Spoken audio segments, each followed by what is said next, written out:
right, so hello everyone. This is Gary D. Tonicourt from morethanasnapshot.com. And I'm here today with our special guest, Ron Rosenstock, great photographer, teacher, and workshop leader. And today he's here to tell us all about composition. And I've seen his images and they're fantastic. So I think we're going to be in for quite a treat. Maybe you'd like to tell us a little bit about yourself before we get started. Okay. Not sure where to start. I mean, photography has been my life, and I've led international photo tours for I think 40 years or more. I give workshops. I taught at Clark University. Actually, I was adjunct faculty there for 30 years as well. I frequently speak to different camera clubs. In fact, November 24th, I'll be at the Gateway Camera Club in Framingham. December 16th, Seven Hills Camera Club in Worcester. February 8th, the Lynn Camera Club, Greater Lynn. I'll be there. So I make a lot of presentations. In fact, last week I was at the Boston Camera Club doing a talk on infrared photography. And I made a series of some teaching, I don't know what to call them exactly, like not really webinars, but there's a wonderful website called alivephoto.com.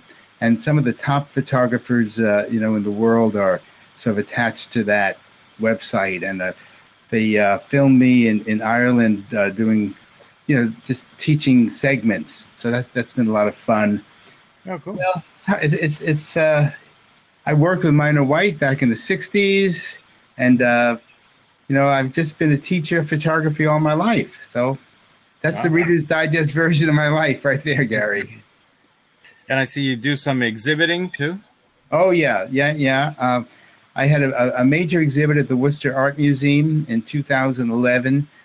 I was held over for quite a few months, and I was very fortunate to have Jared Bowen from WGBH come out and interview me. And then it was on the PBS News with Emily Rooney, so that was great. And he got a great review in the Boston Globe. I was delighted with that. Last summer, I had the summer before last, I had an exhibition at the National Museum of Iceland in Reykjavik. I've been doing a lot of work in Iceland the last couple of years, so I had a show there. I've shown in Ireland many, many times. In fact, if someone did the YouTube search for my name, they'd see some of the talks, some of the openings that I've had around the world. So I have a show actually coming up at the Concord Art Association in Concord, Mass. I think that's going to be June 12th, sometime in June. I can't remember right now. But I exhibit quite a lot. Sorry. And you had a new person come in. Oh, well, you're very welcome, new person. So, so I've been very fortunate, to be able to photograph around the world, Morocco and Iceland and Italy and Greenland, Nepal, Bhutan, New Zealand. A couple of years ago, I went to Greenland for the first time, and then we had an official group last August. It was very successful. I'll be going again. So that's another very exciting destination for photographers. And this is all through phototc.com. That's the company that I've been working for many years, called Strabo Tours.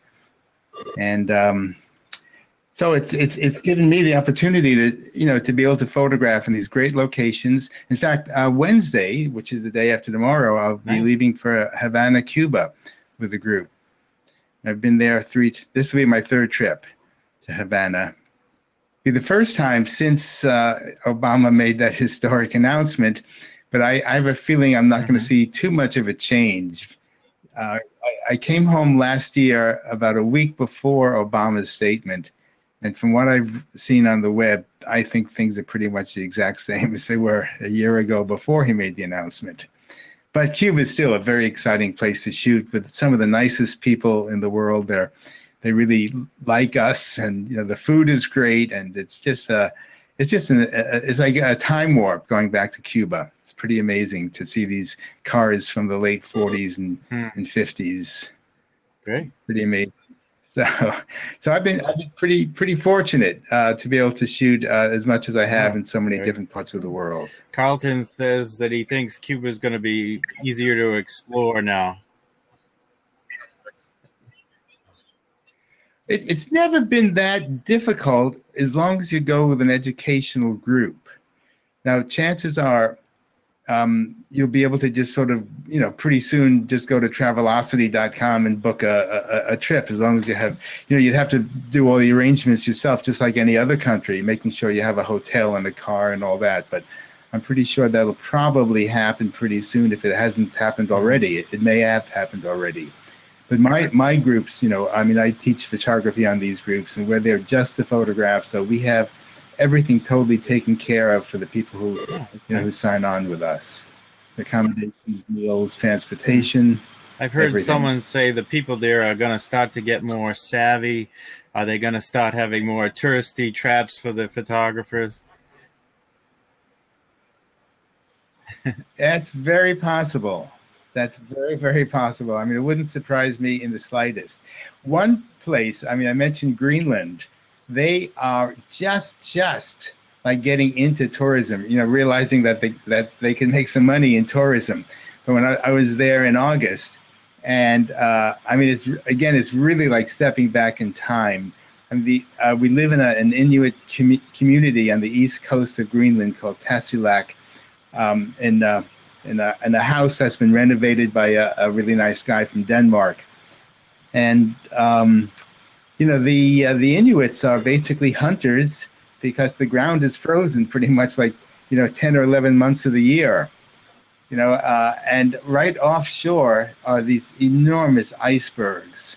Basically, it's like photographing ice sculpture. That's what it's like there. Every day we would go off in a boat to a different part of, different fjords in our area and photograph massive ice sculpture. These icebergs that can be 60, 70 feet tall, sticking out of the water, and only 10% is above the water. They're absolutely mind-boggling, huge, absolutely huge. So that's very exciting, and it's basically we're the only tourists there.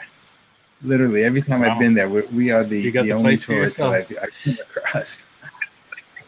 Got the whole place to ourselves, yeah, because we're in a very remote part of Greenland. The capital is on the west coast, and that's like a real city. Even though it only has about 17,000 people who live in the city, it's a real city. But we're quite far from there. We're literally living amongst the Eskimos, the Inuits, on the east coast. Nice. So it's pretty cool. I think Carlton asked about putting up a picture to have it critiqued, and we will get to that very soon. We'll just talk a little bit first, and then we'll get to that kind of stuff.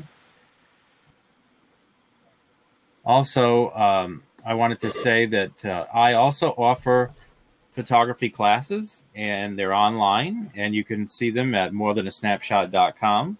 I have a beginner introductory class, and I have a class on Lightroom, and I have a class on printing.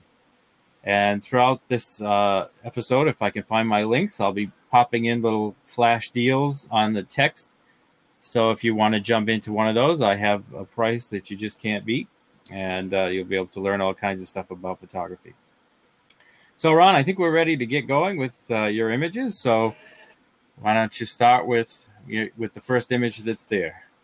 So you asked me to send you just a random sample of photographs. I sent some black and white and some color images. And the first image was taken, as I mentioned, the Hassan II Mosque in Casablanca. And, in terms of composition, I'd have to say there are certain things I guess I look for in almost every image. So a lot of what I say is going to apply to almost all my images. And I like to try to bring the viewer's eye into the photograph. Ansel Adams talked about edge burning. Today the digital word is vignette. Vignette used to mean like your lens shade was too small and it cut the corners off your photograph. Now, vignetting and edge burning mean the exact same thing. So it's like creating a visual perspective by darkening all, top, bottom, right, and left. Here, like the brightest part of the photograph is that kind of metal silvery gate right in the middle. And there's a nice little bit of contrast where this woman is kind of walking by just by the beginning of it there. So she's all in dark clothing against the silvery light that really brings your eye right to that particular point. Dark areas kind of recede and light areas come out at you. So just in terms of basic composition, there's a balance to it. And speaking of balance, I kind of prefer the word balance to composition, even though you could say that they're synonymous. They sort of mean the same thing. But balance has to do, in my mind, about the feeling of the images. Like it feels right. There aren't any rules of balance. There's no rule of thirds in balance. That has to do with rules of composition that may or may not work for each particular image. A lot of my images kind of brings your eye into the center of the image by having it brighter in the center. And if we go down to the next one, that's a good example of that, with that window that's about just above center, and basically the window is almost blown out, with the illusion of light coming streaming in through the window. It's darker on the edges and the top and the bottom, so it brings your eye into the middle, keeping the viewer, engaged in the middle. We sometimes call it like Rembrandt lighting, how if you think of Rembrandt's paintings of how the light seems to come from a window or someplace and kind of would go towards the center of each painting. And so I'm very conscious when I'm making the exposures of bringing the viewer's eye pretty much into the image and not sort of falling off any of the edges. Like the next one down is the Ponte Vecchio Bridge over the Arno in Florence. And I have all those bright lights pretty much in the middle, dark sky above and reflections down below. But the bridge itself and the lights are the brightest part. And I don't really go by any rules or regulations. Going down one more to that very delicate plant, if you look again, right in the middle is that nice bright leaf with other leaves against it. See, it just has to do with the feeling of the image. Where originally all these leaves were the same tonality, but I burnt them down just to leave that center one nice and bright, and have the juxtaposition of the darker leaf against it. That sort of brings your eye right to that. One of my favorites is the very next one. It's kind of very abstract, of just a very dark cool area and light area. If you can see that. Yeah, it's a shadow, and the subject matter was like these awnings to keep the sun, off of what's down below. It's just a balance. It's literally just a balance of shadows, of highlights, and shadows that just create a very harmonious feeling. And that's another important word. Like balance is more synonymous with harmony. Like musical overtones. I often think of some, like the high notes of a piano, like Chopin's nocturnes, kind of relating very much to high key images, like the high values. There's some, for me, in photography, especially with black and white, that the different silvery tones convey sort of different emotional states. So it's just sort of a matter of balance. Now, similar but different, we go down another one, and that's in color, of the shadow on green leaves. And again, it's all about balance of the darker shadow and the green leaves, and it's almost like a kind of a propeller, in the middle So is of, that of, your of overriding shadows there. style? You're trying to Um, always look for shadow and darkness and tonality. well, Hmm. for this kind of image, I do all kinds of photography though. But since we're talking about composition, I chose some that are more, I guess, Hmm. overtly dark and light. Because all two-dimensional art, is created with that balance. And what is the balance really? It's where a dark area meets a light area. It creates a line or an edge, and that really is what creates the balance, where the two values come together and meet. So when you're looking through the viewfinder, it's the photographer's job to be alert or sensitive enough to the values, the light reflectance values that are out there, to create a pleasing balance. So that just enhances Hmm. the subject matter. You know, the next one is very realistic. The roses on top of a gondola, and here you see there were reflections of a hotel on the water, right in back of the roses, and I placed the top of the gondola and the roses kind of pretty much in the middle of the brighter part of the water, where the sun was on the building and the rest was in shade. So again, it brings your eye right into Yeah, that I love the yellow central color and the red portion. color in the windows and the squiggly lines that the water is making. It makes a really nice background for the gondola and the flowers. Yes, yeah, Hmm. it really brings your eye into it. So the next one is also in Italy, in a wonderful village called San Gimignano. And the interesting thing is that when I made that exposure, there were a few people right next to me, and they said, "What are you photographing?" Like, I see light reflectance values. I see light and shadow, creating the balance. People didn't see that. They saw the subject. The subject, you could Right. say, was an alleyway, right? But no one saw the potential of creating this design basically by accentuating the lights and the darks, by making the darks go a little bit darker and the lights go a little bit lighter. I'm kind of pre-visualizing what I'm going to be doing with the photograph. In other words, the photographs, obviously there's lots of after work. Mino White called it pre-visualization. When he worked in the darkroom, of course, he had very similar controls. We all did. We could do much more digitally, but there was a lot we could do in the darkroom with contrast controls, making the blacks blacker, making the lights lighter, and basically, in fact, that image was done with film. That one of the shadows, I call it High Noon San Gimignano, and that was all done with the film. That was 4x5 sheet film that I used. So it's my vision really is pretty much the same, even though I'm doing all digital. I mean, I switched to digital probably about almost 15 years ago now, and but I'm doing the same kind of work as I've been doing all my life. And the next one was digital, and that's taken in Death Valley of the sand dunes. And again, it's just they're just creating these like waves of the ocean and accentuating the shadows just a tad, just by Hmm. moving the black point a little bit over and a little bit of edge burning, to bring your eye into it. So it's all kind of similar. And like the next one is this dancer in Bhutan.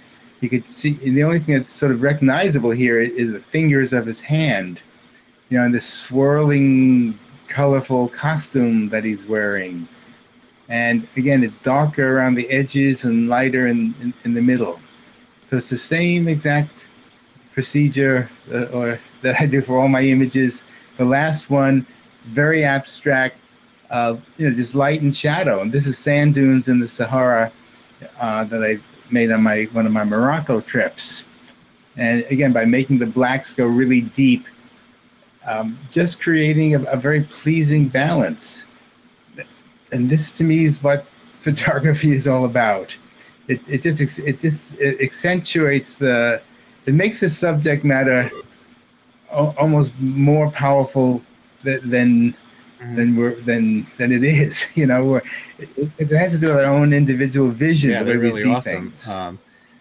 I just wanted to comment, like on the very first one, where you were talking about balance, and would you say that the column on the right side and the shadow on the left side, is that one of the balancing factors in the image? Well, there's Mm-hmm. like kind of an implied symmetry. Like they're not. You It's have the not double really arches, right? symmetrical, but it kind of. Yeah. And then you Yeah. have a Exactly. person.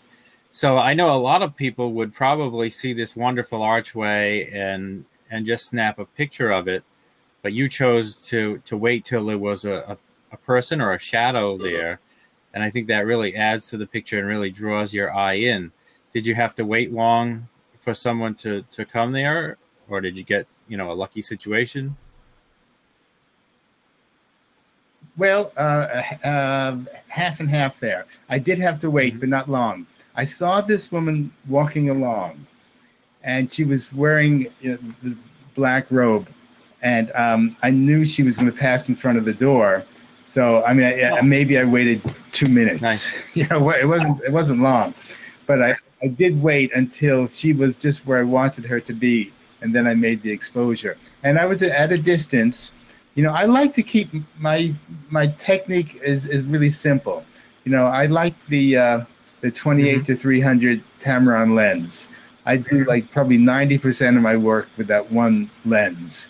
It just makes it so much easier not to be switching lenses and have a really good range of focal length. So I could be at quite a distance. So no Mm-hmm. one, so I'm not intruding. Like that woman had no idea I was taking a Yeah. photograph. So I, if I were really close to her, she may Mm-hmm. have been. It wouldn't have been good, especially in Morocco. No. You don't really photograph women in Morocco. It's just unless you know them or you're introduced to them or they're friends or something like that. But basically, street photography Hmm. of women is just not done in Arab countries. So I was at a distance, and Mm-hmm. obviously no one would know who she is, But it's Nice. all about the design of the image, the So balance. in the desert ones, it looks like you're out in the middle of the desert. Were you close to a road, or were you really out in the middle of the desert? The middle of the desert, yes, yeah. No, we stay in the lodge. We have to get there with Rovers and Land Cruisers. The lodge is 40 Wow. miles into the Sahara, and the road disappears like about probably 20 miles before we get to the Sahara. So I don't know how they possibly even built this lodge, but it's a fabulous lodge.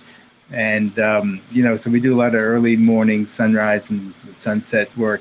I mean, literally like 2 minute walk from the lodge. Like we're Oh, that's right really in cool. the dunes. Huh.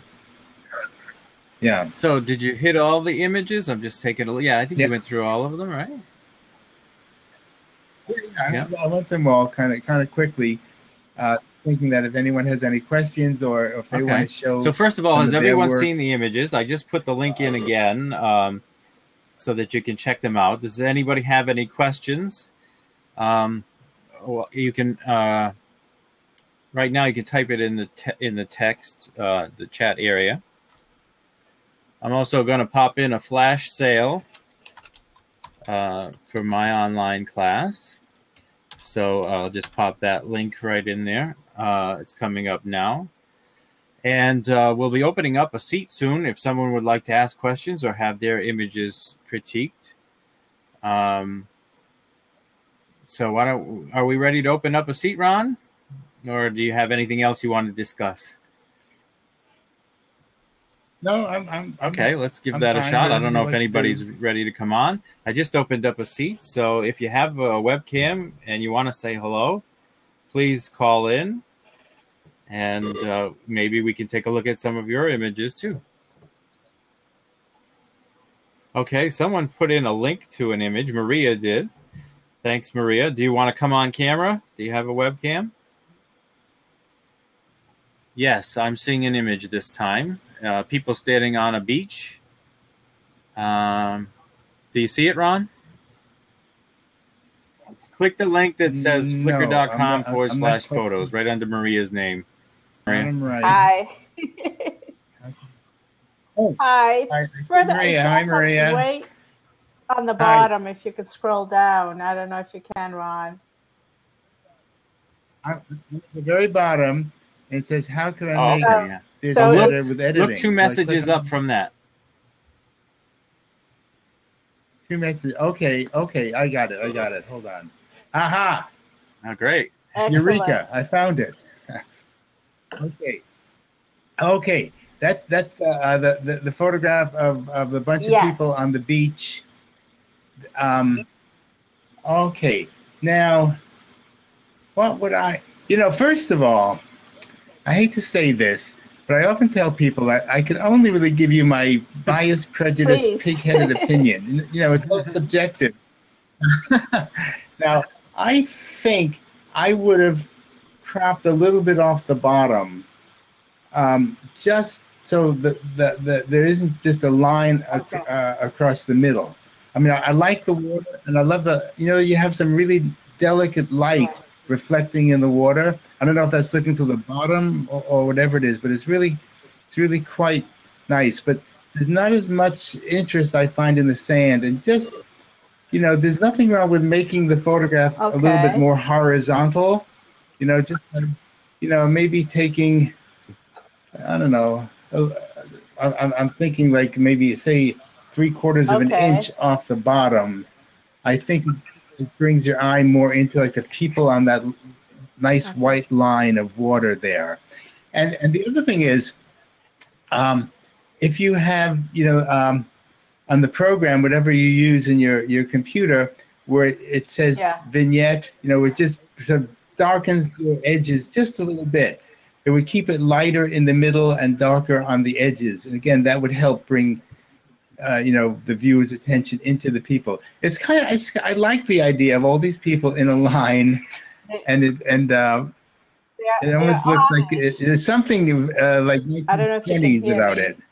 It looks like they're Amish, say it again? And you have the women on one side and the men on the other side. There were 4 couples. Yeah, I see that. So I found I see that. Yes. I found it so interesting. Yes. And you could even crop it in a little bit tighter also. That's another thing. What if you cropped it in enough where you didn't have that bush on the left-hand side? Just the couples. Yeah, if it's okay. Yeah, just tighter to the people. I think it would, and like maybe 1/3 sand, 2/3 water. And the people in the middle, I think you'd have a much stronger image. And it's all easy stuff to do. What about cutting the people lying on the sand? I probably would clone them out, just because it's they're not really moving. No, they don't add to it. It's really it's the Amish people, the guy with the suspenders, the ladies with the white hats and the dark clothes. That's really what it's all about. I have a question about, if I can jump in for a second. No.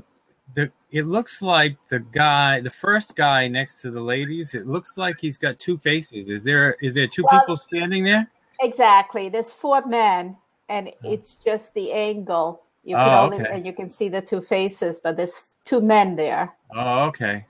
I'm seeing it from a little bit of a distance. Maybe if I was a little closer, I could. All right. I just wanted to check that out. Yeah. Okay. No, Gary. Yeah, I see that. I mean, it would be better if there was a little bit more waited, separation, but they didn't move. Yeah. You gotta strike when the iron's hot, so.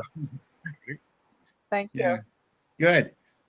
I see you have other images here. If I click right or left, I wind up someplace else, don't I? I guess. Whoops, I wasn't. Yeah, like if I go on the left arrow, there's it looks like something up in Maine. Beach. It looks like it's a sunset. Oh yeah. Old Orchard. Let me see. Old Is Orchard that Beach Sunset. right? You go to the right. Oh, you went to No, the actually, I was left. looking at Okay, something else. that's Jordan Yeah. Pond Okay. in Okay. Acadia. Mhm. Yes. Yeah. You know, Yeah. I recognize the mountains. That's why I knew it was So up in Arcadia. uh, Yeah.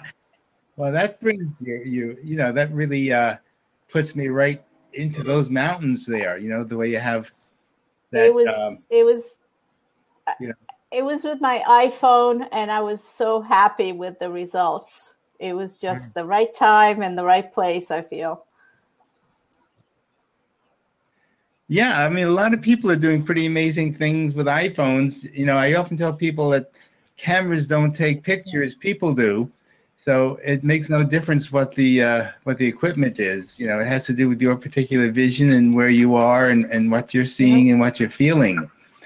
You know, and as Ansel Adams once said about trying to describe a good photograph, he said that it should really convey what the person like totally felt during, you know, making the exposure. That's not an exact quote, but something like that.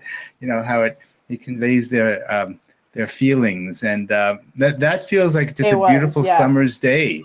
I could, you know, if I could picture myself standing right there. I And think just I put in the enjoying link to the view. image so others could see it. So, Maria, was there any other images in that stream? There's actually, if you go to the left, Ron, two more times. There's one, the girl on a rock. And right, I'll try to put that link in. How much of it could I crop? Or should I crop it? I don't know if you got there. Okay, I just put it in. Yeah, I'm there. I'm there with the girl on the rock. That's a fascinating image. I mean, it's like she's a sculpture, you know, just sort of Right. a sentinel looking. Yeah. The problem if you crop it, then I mean, the one thing nice the way you have it that I relate to here is all the surroundings. You know, where she's just kind of part of this beautiful scenery here. You know, she's up there looking around. But I like the balance of the way you've done it. I'm not sure if you know, by cropping it, you could create a whole other image. This is one of those images you could probably find about 5 different images within this image. But I sort of like what you've got. I'm not going to make any. All Can right. you give us an example of that, Ron? Where do you see an image? Well, for instance, with the woman on the rock, you could make a vertical image that's just below, you know, just kind of isolate her by herself, and that's sort of that could be an image on its own. You know, just popping in really tight and just sort of seeing her is just right there. Then there's, you know, there's nice patterns of rocks down below, but the whole thing together is just sort of a nice feeling to it. I probably wouldn't change it. I would, you know what I would do, because I'm just such a fanatic about these things. It looks like there's little white patches of snow. It's water. I'm not sure what it is, but you see puddles of water. Oh, it's water. Reflection. Yeah. Yeah. I whether it would make a difference or not, I'd probably clone. Yeah, I'd get rid of them. I'll try that. Okay, get rid of water. What about the puddle right in the front? That's okay. The other reflected ones. That's okay. Yeah. Yeah, that blends in fine. It just has to do with the contrast when you get to the really white, because the way the light is hitting those other little tide pools, it's like pure white. So it creates a lot of contrast there. So my eye is a little distracted by going to those areas. And it's not necessary. It's easy enough to get rid of them. Well, thank you. I appreciate your time for this. Yeah. Oh, my pleasure. Thank you for sharing. Thank you. We do have another image. You're welcome to stay on, Maria. We still have an open seat if anybody wants to jump in. And if you find another image you want to show. But right now, at FornGen254 has sent us an image. Let's see if we can see that. I'll put the link in again in case you missed it. All right. Do you see that, Ron? Yeah, all right, under my name, or you can look at where it says at FormGen Flickr. Let me hold on. You should see New York City. Oh, is this right? Brooklyn Bridge. That's what I see. I see the Brooklyn Bridge. So I'm hoping that's the image. That's Marco. Yeah. I'm one of the students in my class, and I guess that's. Hopefully, that's the right image. Hi, Marco.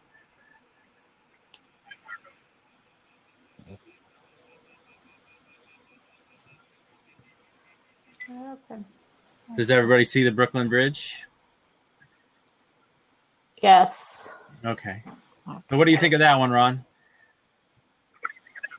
Well, okay. I will again give you my prejudiced, biased, pig-headed opinion. And I would probably, you see the wires, the vertical wires on the left? I would probably crop it right to the second wire. Because to the left of that second wire, it's just like empty space that there's just nothing there that's very exciting. If like I'm holding up a piece of paper now to that second wire, and my eye goes, in fact, even a tiny bit in from the second wire. It's all about those wonderful buildings and that incredible bridge. I just love that bridge. It's just a marvel. And I've never seen someone photograph it with through that mesh, that wire mesh. I think that's really a really unique and beautifully done, but it just doesn't. It's just a little bit too panoramic, and I think it takes away from the power of the image by having too much on the left that doesn't really add to it. But that's all I would do. I would just crop it just in from that second wire and let it go with that. I think it's really nicely done. Do you like the placement on the far right of the wires? Well, I don't mind. Well, it has the bridge in there, and and that's what kind of, that famous archway, so everyone knows it's the Brooklyn Bridge. And if we cropped it right to the buildings, I think it loses something. It just kind of, I think it's nice having that in there. So we need the space on both sides of the building. So even going just, let me look at this again. Yeah, just taking off that second wire, I think it feels just about right to me. And maybe burning down the bottom right girder a little bit in the corner. It's just a little bit high. I'd bring it down half a stop, not a big deal. All right. And beautiful clouds. He nailed the sky just right. Yeah, the exposure looks pretty good everywhere, huh? Looks good. So a small crop, Marco, and I think on the left side, and I think that image will be a little stronger. But it's very nice. Yeah, really, really good. Do you have any others, Marco? Well, he has a bunch here. If we scroll, I'm looking at the bottom. There are 3, 4, 5. There's 7 altogether.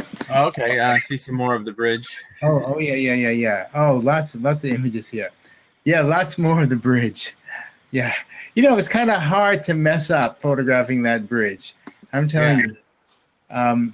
It really is. It's kind of cool. I'm looking at the first one, just to see. The bottom, there are all those thumbnails. Yep. And the one just to the right of the car that's on a slant. There's like a thumbnail of a car that is like kind of at a 45-degree angle. Yeah. And then to the right of that, to the right of that is the one we just talked about. Yeah. The next one has, all those wires leading to the 2 arches with a more straight on. Yeah. All right, let me pop that link in so that everybody can see it. All right, it should come up. Yeah, it should be in the text area now. Well, the only thing I would have done, I think, again, is that, the vignette button there where you click on it just to darken all the edges just a little bit and keep the arch maybe a hair lighter. Mm-hmm. It's just a slight thing, but I think it would strengthen the image. And then to the right of that, he has a similar image, which, let me think. Closer, a little closer. Yeah, it's a little bit closer. Sometimes I use that DxO viewpoint too, for straightening parallax. Mm-hmm. Like that easily could be moved forward a little. You know how you could kind of tilt the building forward just a wee bit. I would be interested to see what would happen if we put it into DxO viewpoint too. I think Lightroom has something very similar. Yes, you could do that in Lightroom too. Yeah. It's a little more manual, but. Yeah. The DxO viewpoint too is just, you just move the little slider. It's really, really easy. Yeah. And just to, straighten the building out a little bit more, I think would even be better. All right. I think Marco had one more that he wanted us to look at here. I'll just pop it in the bottom again. So there it is. This one has a little more color to it. Oh, this the skyline. Is that the one? Let me make sure. Cover? No, it's like a set of blurred lights. Like streaking into the city. Not the M&Ms, huh? No, I put a new link. Look in the chat box, Ron, at the bottom. Oh, sorry. Let me go back to the link. Yeah. Aha! Do you see a colorful image of lights? I certainly do. All right. Mamma mia. I feel like I'm zooming through time. Right. Wow. What's interesting is it almost looks like the text. It looks like if you could zoom in, you could read the text. I know. On the upper left-hand side. Yeah. Oh my gosh. That's like Back to the Future shot here. Just totally like a time warp thing. Well, that's pretty cool. If it were mine, mm-hmm. I mean, this is the only thing that kind of stands out for me that I'd like to see different somehow. If you go right to the center of the image, and then you go to the right, there's a big white area with nothing there. Yeah. And I don't know what you can do to put something there. And it might work. Cloning some of the stuff that's just past it to put over it. It's just like somehow everything else feels like motion, and then you have this kind of one white blown out area with nothing there. I love the image. I mean, I think that something could be done to get rid of that white area. Something could be cloned over that to minimize it, just so it doesn't, see where it meets the dark area on top of it. Like my eye gets stuck between the dark and the light area, and I really want to just concentrate on this whole feeling of zooming through time and space. So just something to fill that white area in, something that could be cloned in there, even if it's some of like the streaks on the right-hand edge. Mm-hmm. If you just grabbed a big clunk of that and just got cloned over it. It doesn't have to be perfect because like everything here is so kind of abstract anyhow. Right, because that white area is really drawing your eye, and it's sort of off center from where you're trying to look. Yes. Right? Yeah. So I it's fixable. Right. And then all right, he just put one more in, Ron. Do you see at the bottom in the text window? It says at FormGen 254, and then it says one more of my city, Boston. Okay, hold on. One more of my city of Boston. Yes. Click that link. Yep. Oh, nice. Nice. Oh boy, that what really makes that is the man and the shadow on the right-hand side. Now, should he clone out the little traffic cone, or is that okay? Traffic cone. Right to the left of the man. Oh, yeah. You have to really look to see it. But you're right. Now that you mention it, Gary, that's all I can see. So, but that would be so easy to clone out. Right. That's not a problem. Now, you know what I would probably do? Although, I mean, to have a little bit more attention to the guy and the shadow is cropping a little bit off the left. Like maybe even take the tree that's on the left. Say if that tree came off and then cropping just above where it says Marco Parody Photography. Say cropping, oh no, well, you don't want to take this. Maybe half of that. I'm just saying a little bit off the bottom and maybe up to just taking, not even the whole tree, maybe like 80% of that tree. It had some leaves there to kind of hold the left edge. Mm-hmm. I think you'd see more of the guy with a lovely highlight in back of him.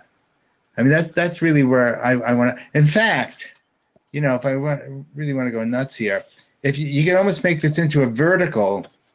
That's what I was thinking. Right up to the big building, because then it becomes the building and the guy. This is even, I think, more intense. So you're saying make a vertical picture of the shadow of the man and the building in the background where it has like red lights. Yes. Yeah. And that's the picture, right? Yeah, I think that is a stronger image just by itself. That says Boston at night. It's like a slightly more vertical, but I think it works just fine. Mm-hmm. It could again. It's just a matter of cropping. In fact, it doesn't have to be quite. No, I like it. I like it so tall.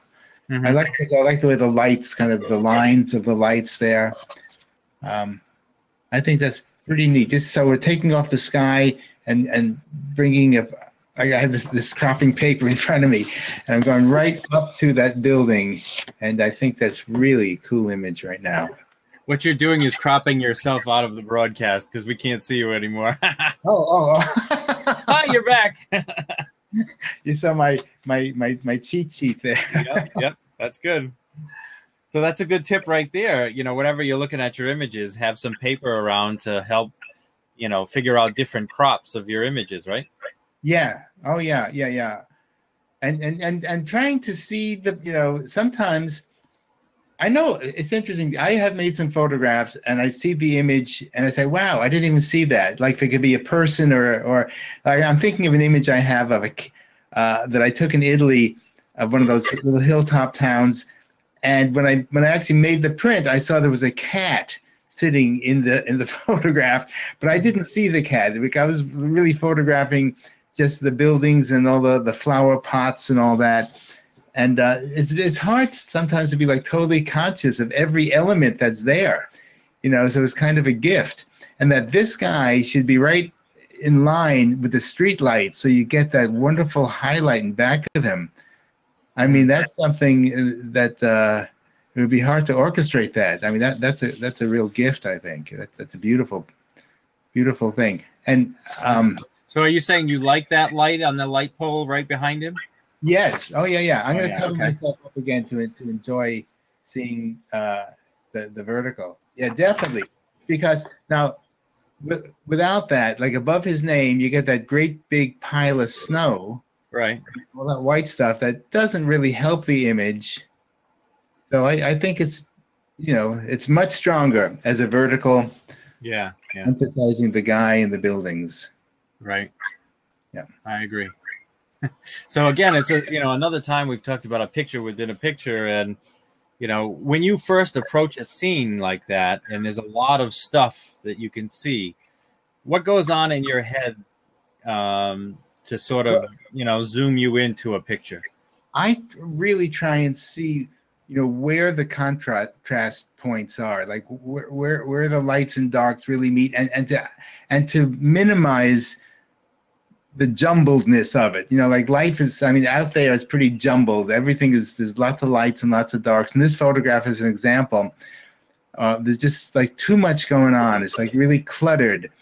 And like, if he could have seen that, if I were there and I saw the guy with that shadow, I probably would have even zoomed in tighter, on that just with the man and the shadow. That's the type of things I'm looking for all the time. It's just really light and shadow, where those edges meet. That really creates the balance of the photograph for me, and the subject matter is strengthened because of that. Simplicity. You know, they say like less is more, and we always tend to we want to get everything, and sometimes, you know, like I read in a book about the first tablespoon of soup really is the whole banquet. Like if you could, you know, sometimes just getting the essence of what's there becomes even more powerful than trying to get the whole scene. So, true. You know, you just gotta just see selectively, see photographically. Well, Marco, thanks for your images. Yeah. Does anybody have any more images that you want to pop in, or we have an open seat if anybody wants to jump in and say hello? If you haven't tried Blab before, it's a good time to check it out and say hello. Hi, Jake. We have just someone new that popped in. We're talking about photographic composition, and we're looking at some of the images in the links above in the text stream. Does anybody have any images you want us to look at? Yeah, sure, Marco. Show us another one. Oh, we have another image first. Do you see where it says KCL Michelle, Ron? Bottom of the stream. I see Jake joined, and then we go down. Yeah, right on. Yeah, I see Michelle. Third one from the bottom. Yep. All right, let's see what it is. It's going to Dropbox. With the gun, right? The guy with the gun. Yeah, that's cool. Guy with the gun. That's cool. You know, the sun really makes that image. I mean, it's almost like a painterly kind of quality, the way the grasses are. And I like the grasses over his pants as well. You know, and by having the sun in the middle, you get that natural kind of vignette. Right. And, you know, she got a nice kind of starburst on the sun. Terrible for photography.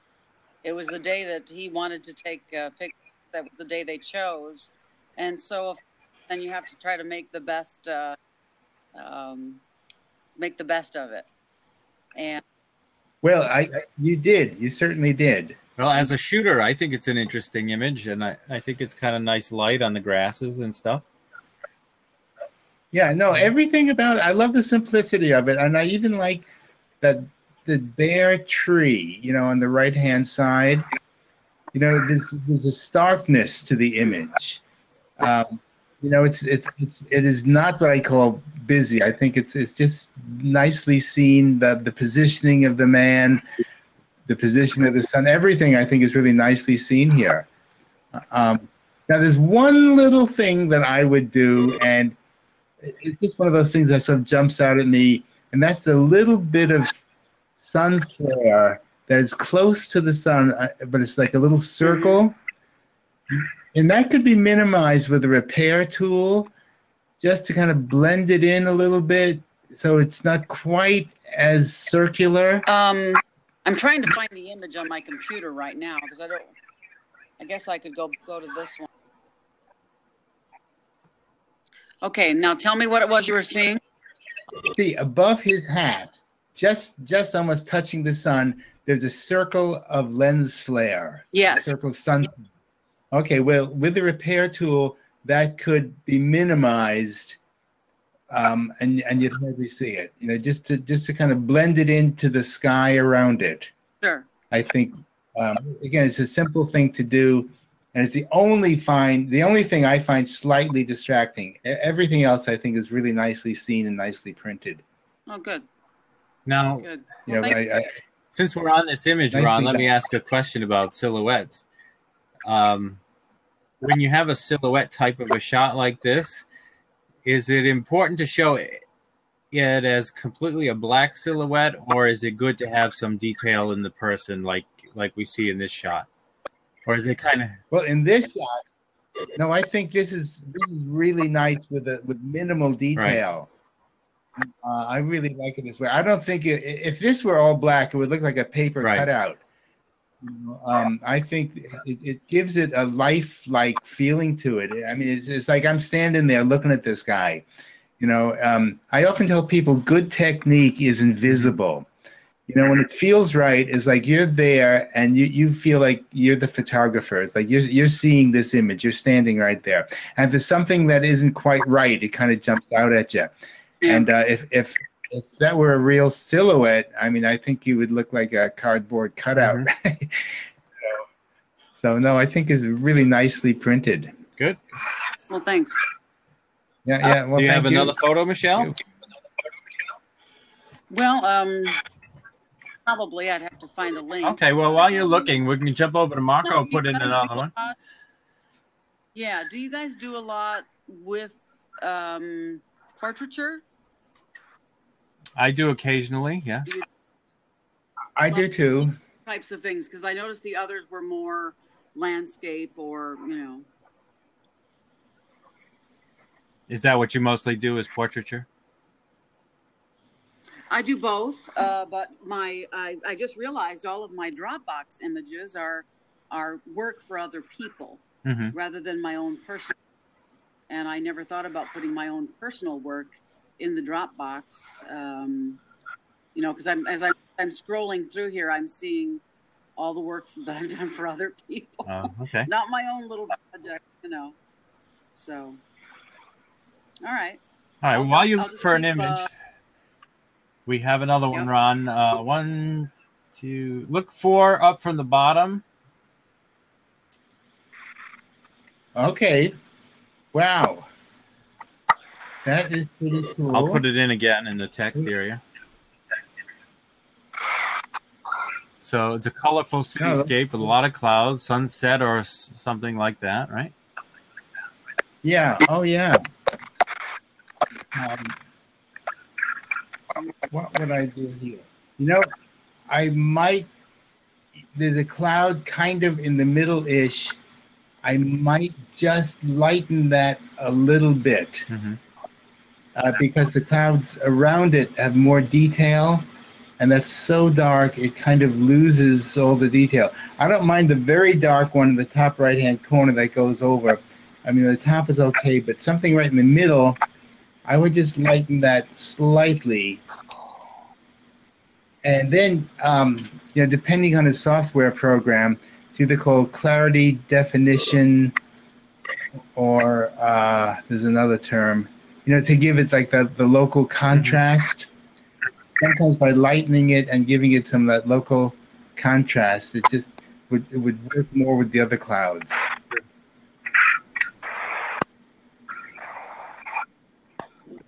But I like the image. No, I really do. Okay. I have a feeling it leans a little bit to the left, the horizon line. I think it can be straightened the tiniest bit, unless that's an optical illusion, and that sometimes happens too. Because it's lighter, the water is lighter on the left and darker on the right. I'm not. It just feels like it leans the tiniest bit to the left, but I could be mistaken. Good. Well, if you look, what is it? Two messages up from the one you just clicked on. It's another one by him, and it's a picture of his face. Let me try to put it in again. I'll just put it all the way at the bottom. I just put it in at the bottom, very bottom, last message. Okay, very bottom. Oh, intense. Yeah, intense. I don't know if the people on the right add to the image because it's such a strong portrait. The eyes, like he's looking right at me. And I'm going to hold up my piece of paper again. If I take those people off and I'm just propping them off, and I'm just between the people and his hat. And my eyes go right to his eyes. It's like, I think it's a very, very strong portrait. Right. And those people on the right-hand side, I think, take away from the intensity. You know, I mean, I think it's a super good portrait. Now, he just texted in the bottom, and he said that's him 3 times. I think he was trying to tell a story of, you know, a criminal getting arrested, and, you know, him being the strong portrait in the front with the black hat, like he's the criminal observing himself getting arrested, I guess.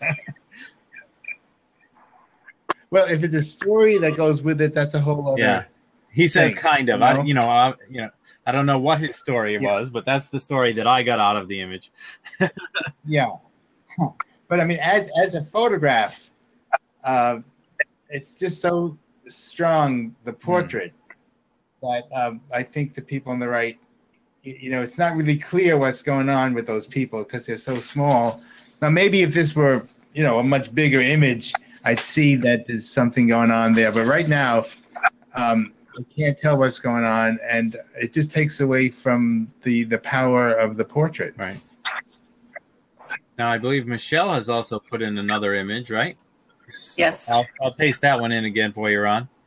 Yeah, as I was looking at it here on my computer, I can see where I probably could have cropped it differently, put her maybe more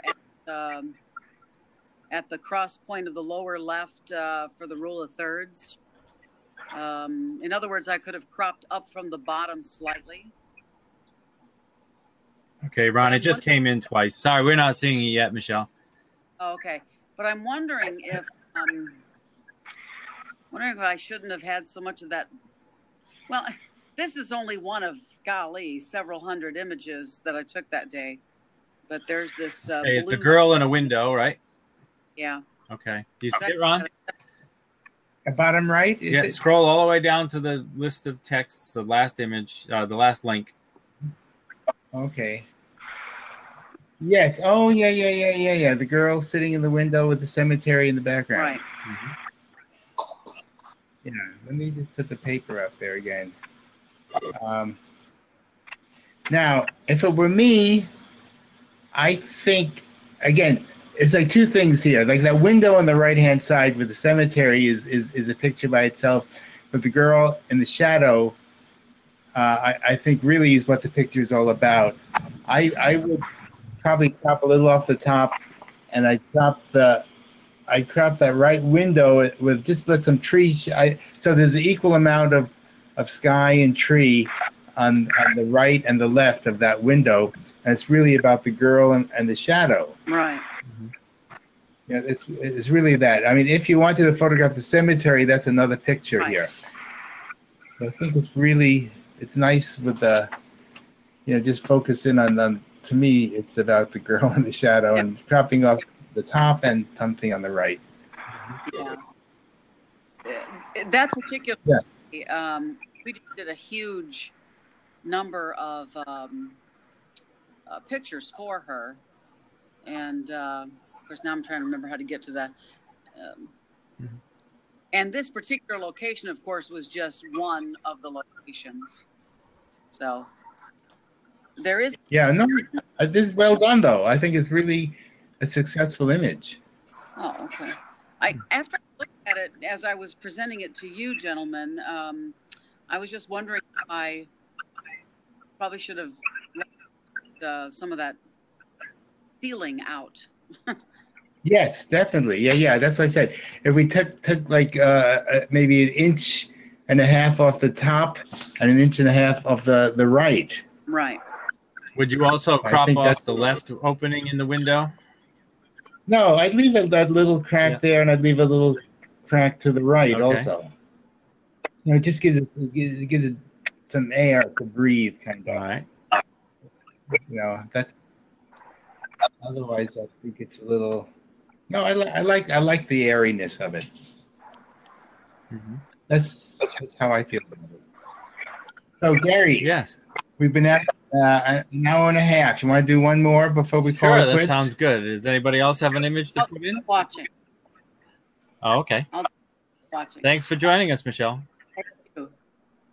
Yeah, thank you. All right, Maria Fitzy seems to have put up an image. So let's bottom image, Ron.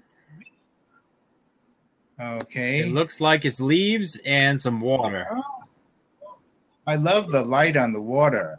Yeah. Yeah. That's something that I'm always attracted to is the light dancing on the water like that. Now, I maybe crop a little bit on the right-hand side, just by cropping it in, like maybe an inch, a half inch even. I think it just makes, it brings your eye more to the light and the leaf, because, ideally, I think I would have had the leaf and the water a little bit more to the right anyhow. But we can't really add anything in on the left. Mm-hmm. But we could certainly, by taking off something on the right. In fact, whoops, yikes! I just made it bigger. Oh, okay, I got it back to normal. I'm just thinking of cropping. If we cropped, okay, this is what we could do. Say we took off some of the bottom.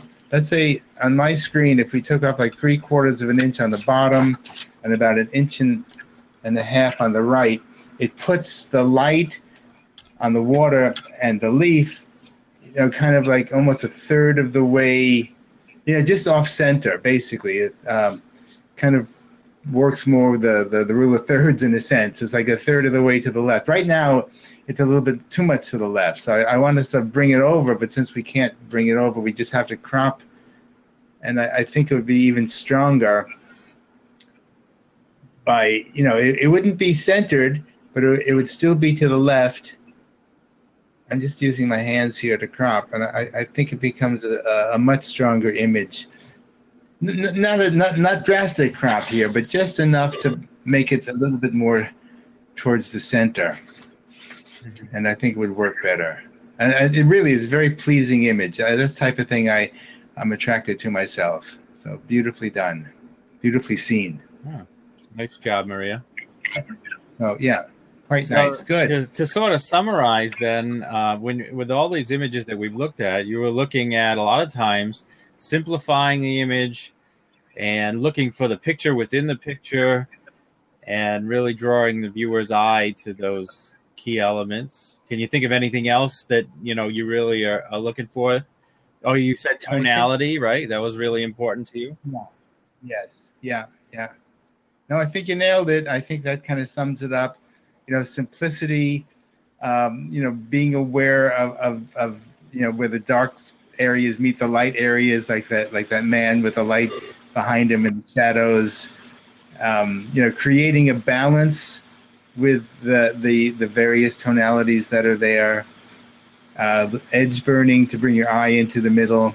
There's a whole bunch of little things that you could apply to most photographs that would make them stronger. Right. So, good. Well, I think good. Thanks, Gary. And thank you, Ron, for all of your tips and suggestions. And I want to thank everyone for joining us. And I hope that you learned some stuff tonight and that you join us again sometime. And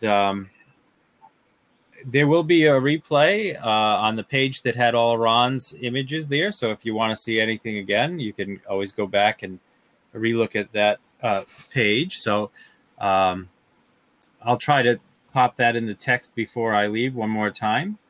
Also, I popped in another flash sale for my class. You'll see it says flash sale there.